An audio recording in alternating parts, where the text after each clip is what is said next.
السلام علیکم ورحمۃ اللہ وبرکاتہ۔ دوستوں، میں پھر ایک نئی ویڈیو لے کر حاضر ہوا ہوں۔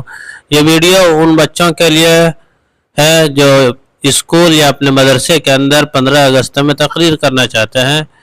تو آئیے سیدھے ویڈیو کی اور چلتے ہیں۔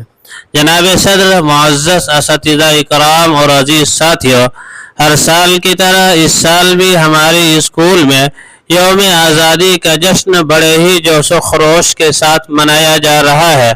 اس موقع پر اپنے اسکول مدرسہ کی طرف سے آپ تمام کو یوم آزادی کی بہت بہت مبارکباد پیش کرتا ہوں۔ حضرات، ہر ملک کی تاریخ میں کچھ ایسے بھی اہم دن اور سال ہوتے ہیں جن کی اہمیت کے پیش نظر قوم اس کو یاد رکھتی ہے۔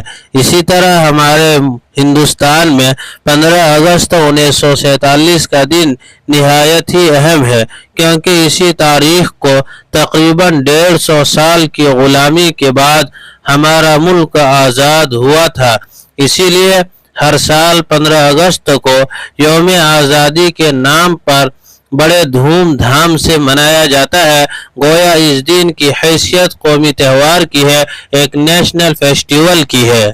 آزادی کے سب سے بڑے رہنما مہاتما گاندھی جی، مولانا ابوالکلام آزاد، اشفاق اللہ خان وغیرہ نے عدم تشدد کے ذریعے آزادی حاصل کرنے کا عزم کیا۔ حالانکہ انگریزوں نے آزادی کے علم برداروں پر بڑے بڑے مظالم ڈھائے اور انہیں برسوں تک جیلوں میں بند رکھا، مگر انہوں نے ہمت نہ ہاری۔ لاکھوں مجاہدین آزادی کے سامنے انگریزوں کو گھٹنے ٹیکنے پڑے اور انہیں 15 اگست 1947 کو ہندوستان چھوڑ کر اپنا ملک جانا پڑا۔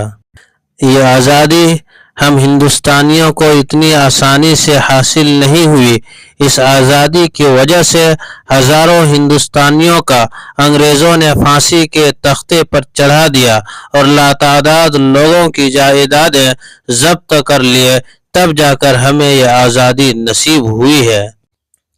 اس لیے آج اس موقع پر اور آنے والے زندگی کے لمحات میں ان شہیدان وطن کو بھی نہیں بھولنا چاہیے۔ اگر ان کی قربانیاں نہ ہوتے تو آج ہمارا ملک آزاد نہ ہوتا، آج ہمارا دیش آزاد نہ ہوتا۔ یہی وہ بہادر تھے جن کے لیے شاعر نے کہا ہے، مٹ گئے نہ مٹنے دی وطن کی آبرو، مٹ گئے نہ مٹنے دی وطن کی آبرو، ان شہیدان وطن کو بارہا میرا سلام۔ امید کرتا ہوں کہ آپ کے یہ ویڈیو پسند آئی ہوگی۔ مزید اس طرح ویڈیوز کے لیے چینل کو لائک، سبسکرائب اور شیئر کرنا نہ بھولیں۔ جزاک اللہ۔ السلام علیکم ورحمۃ اللہ وبرکاتہ۔